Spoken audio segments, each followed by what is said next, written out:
মাছের ডিমের ঝোলের রেসিপিটা একবার বাড়িতে বানিয়ে খেয়ে দেখবে। যারা এই যে মাছের ডিমের রেসিপি খায় না, ঝোল খায় না কিংবা বড়া খায় না, তারা কিন্তু বারবার খেতে চাইবে। নমস্কার বন্ধুরা, আমি নদিয়া জেলার পাপিয়া। আমার এই ইউটিউব চ্যানেলে তোমাদের সকলকে জানাই অনেক অনেক স্বাগত আর ভালোবাসা। আজকে নতুন আর একটি ভিডিও নিয়ে চলে এসেছি। ভিডিওটি স্কিপ না করে সম্পূর্ণ ভিডিওটি দেখার অনুরোধ থাকলো। আজকের ভিডিওটি হচ্ছে এই যে মাছের ডিমের রেসিপি তোমাদের সাথে শেয়ার করব। তা দেখো, এখানে আমি 250 গ্রাম মাছের ডিম নিয়ে নিয়েছি। তা অনেকে কিন্তু মাছের ডিম খেতে চায় না, আষ্টে গন্ধ করে, আবার অনেকে রান্না করতে ভয় পায় যে ডিমগুলো কিন্তু ফাটে, তার জন্যে। তা আজকে তোমাদের সঙ্গে এই রেসিপিটা শেয়ার করছি। আষ্টে গন্ধেও বার হবে না, আবার কিন্তু ডিমগুলো ফাটবেও না, রান্না করতেও সুবিধা হবে। আর যারা এই যে ডিম খায় না, এই যে মাছের ডিমের রেসিপি খায় না যারা, তারা কিন্তু খাবে, মানে একবারের জায়গায় দুইবারও কিন্তু খাবে। আমি আজকে এমন একটা রেসিপি তোমাদের সাথে শেয়ার করছি। তা দেখো, প্রথমে কিন্তু মাছের ডিমগুলো আমি ভালো করে চটকিয়ে নিলাম। এর মধ্যে এক এক করে উপকরণগুলো দিয়ে দিচ্ছি। প্রথমে দিয়ে দিলাম পেঁয়াজ কুচি, তারপরে যে দিয়ে দিলাম লঙ্কা কুচি, তারপরে দিয়ে দিলাম ধনেপাতা কুচি, তারপরে দিয়ে দিলাম 1 চামচ জিরে গুঁড়ো, 1 চামচ লঙ্কা গুঁড়ো, পরিমাণ অনুযায়ী লবণ, আর দিয়ে দিলাম হলুদ গুঁড়ো, দিয়ে দিলাম 2 চামচ বেসন, আর দিয়ে দেব এই যে লেবুর রস, আর দিয়ে দিলাম একটু রসুন বাটা। এবার সব উপকরণগুলো আমি একবারে মিশিয়ে নেব।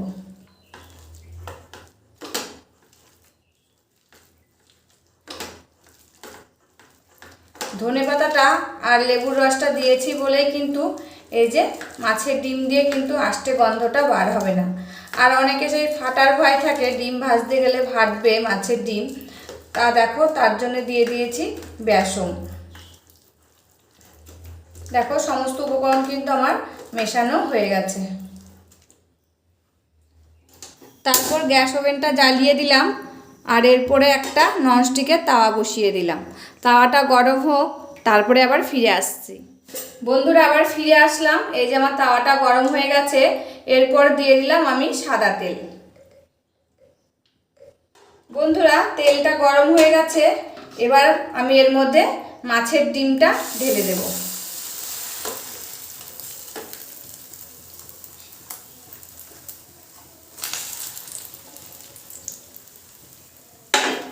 মাছের ডিমটা ঢেলে দিলাম। এবার আমি হাত দিয়ে সরিয়ে দেব, ভালো করে উপরটা সমান করে দেব।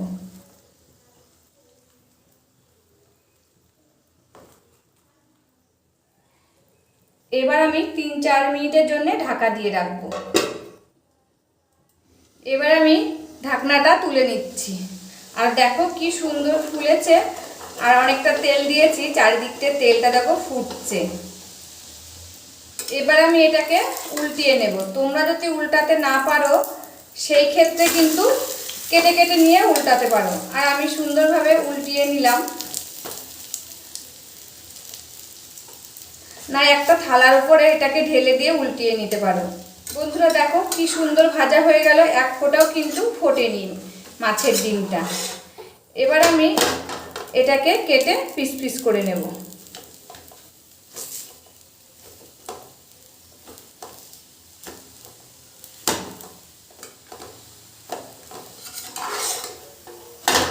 তোমরা কিন্তু এরকম পিস পিস করে কেটেও উল্টাতে পারো।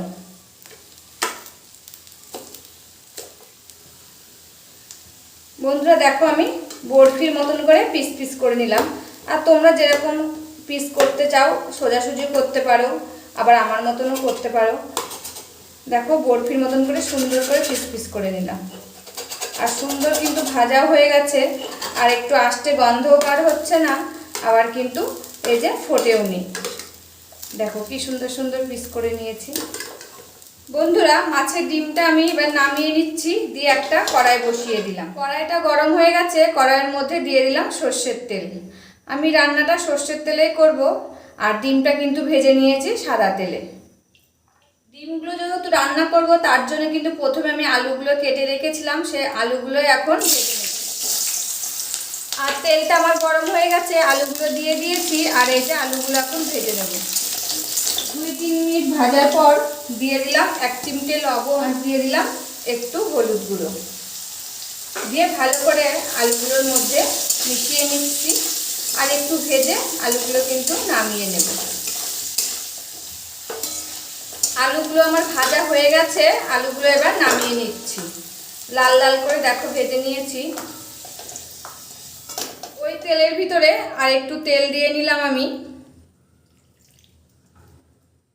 তেলটা আমার গরম হয়ে গেছে, এবার ফোড়নে দিয়ে দিচ্ছি 2টো তেজপাতা, 1টা শুকনো লঙ্কা ফাটিয়ে, আর দারচিনি, লবঙ্গ, আর দিয়েছি গোটা জিরে, আর দিয়েছি কুচনো কাঁচা পেঁয়াজ। সেটা দিতে যেয়ে ক্যামেরাটা আমার বন্ধ হয়ে গেছে, তা সেটা তোমাদের সাথে আর শেয়ার করতে পারিনি।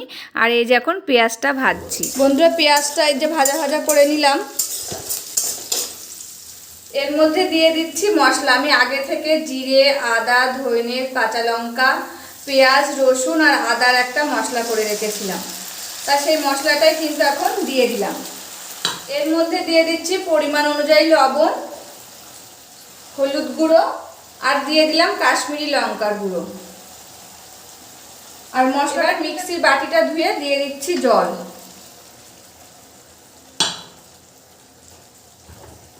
এবার আমি মশলাটা ভালো করে কষিয়ে নেব। যতক্ষণ না মশলার ভিতর থেকে পেঁয়াজ রসুনের কাঁচা গন্ধটা যাবে ততক্ষণ কিন্তু আমি মশলাটা কষিয়ে নেব। এবার আমি দিয়ে দিচ্ছি 1 চামচ চিনি, আর দিয়ে দেবো ভেজে রাখা আলু। এবার আলুগুলোর সাথে মশলাগুলো ভালো করে কিন্তু কষিয়ে নেব। বন্ধুরা দেখো কষানো হয়ে গেছে, এবার আমি দিয়ে দেবো জল।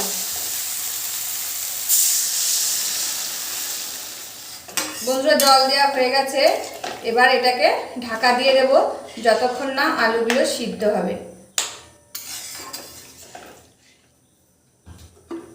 ঢাকনাটা দিয়ে দিলাম। এবার ঝোলটা ফুটুক আর আলুগুলো সিদ্ধ হোক, তারপরে আবার তোমাদের সামনে আসছি। বন্ধুরা, এই যে ঢাকনাটা তুলে দেখছি, আর এর মাঝখানে কিন্তু আমি একবার দেখে গেছিলাম, দিয়ে গ্যাসটা কিন্তু আস্তে দিয়ে গেছে। দেখো বন্ধুরা, আলুগুলো কিন্তু আমার সিদ্ধ হয়ে গেছে। বন্ধুরা, এই কটা আমি ভাজা খাওয়ার জন্য রেখে দিলাম ডালের সাথে, ঝোলের মধ্যে দিয়ে দিচ্ছি।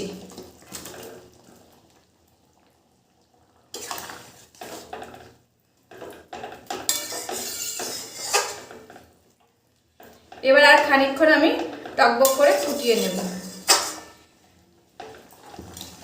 বন্ধুরা, খানিকটা বাদে চলে আসলাম। এই যে মাছের ডিমটা কিন্তু খানিকক্ষণ ফুটিয়ে নিয়েছি। এবার নামানোর আগে দিয়ে দেব 1 চামচ গরম মশলা। এই গরম মশলাটা কিন্তু আমি বাড়িতে হাতে বানিয়েছি, সেই গরম মশলাটাই দিয়ে দিলাম। এবার ঝোলটাকে নামিয়ে নেব। এই যে বন্ধুরা, এবার নামিয়ে নিচ্ছি। এই মাছের ডিমের ঝোলের রেসিপিটা একবার বানিয়ে খেয়ে দেখবে। যারা এই যে মাছের ডিমের রেসিপি খায় না, ঝোল খায় না কিংবা বড়া খায় না, তারা কিন্তু বারবার খেতে চাইবে। মাছের ডিমের এই নতুন ধরনের রেসিপিটা একবার খেয়ে দেখো, ভাতের সাথে অন্য কিছু আর দরকার হবেই না। বাড়িতে তোমরা একবার রান্না করে দেখো, ছোট থেকে বড় সবাই কিন্তু আঙুল চেটেপুটে খাবে, এটা তোমাদের আমি গ্যারান্টি দিয়ে বলতে পারি। আর ভিডিওটা আমার শেষের মুহূর্তে। রেসিপিটা কেমন লাগলো কমেন্ট করে জানিও। আর আজকের মতন ভিডিওটি এখানে শেষ করছি। আবার দেখা হবে নতুন একটি ভিডিওর সাথে। ততক্ষণে তোমরা ভালো থাকবে, সুস্থ থাকবে আর সাবধানে থাকবে, পরিবারের সকলকে ভালো রাখবে। আর আমার ভিডিওগুলো যদি তোমাদের ভালো লাগে তাহলে একটা লাইক, কমেন্ট, শেয়ার ও সাবস্ক্রাইব করে আমার পাশে থাকবে। আর আজকের মতন এই পর্যন্তই।